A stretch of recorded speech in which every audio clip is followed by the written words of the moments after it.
Thank you, Mr. Speaker. So while we don't have an actual figure, a number, the county I come from, Suffolk County, we have about 1.5 million residents, so there will be multiple sites. It will require probably at minimum tens of thousands of dollars, if not more. So once again, we're considering a bill while pretty much everyone in this chamber at one time or another over the past couple of years, whether running for election or re-election, has said how they're going to fight against unfunded mandates. And here we are again, another unfunded mandate. And I know the excuse, oh, this is just a little bit, it's only this.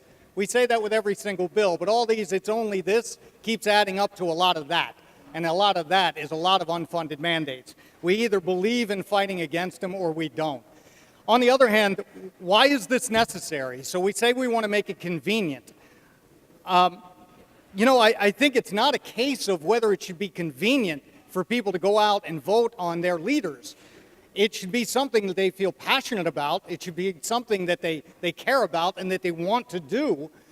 I submit to you that it's not a case of too difficult. It's not a case of not being able to fit it into their schedule. I submit to you that it might be partially a lack of interest, that people are sick and tired of hearing the same old, like, people saying they're going to fight against unfunded mandates and then voting for them. It's a case of people saying, maybe it doesn't matter. Does my voice really matter? I hear that a lot out there. But it's a case of maybe also, when are we going to tell the voters we hear you? And we're going to live up to our promises and give you a reason to come out and vote.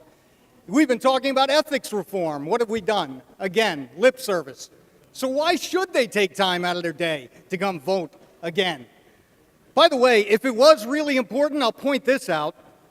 So I looked back on Election Day and the voter turnout. 2016 was down percentage-wise. About 130 million people or so turned out to vote. There was another thing that took place this year. It only takes place once a year.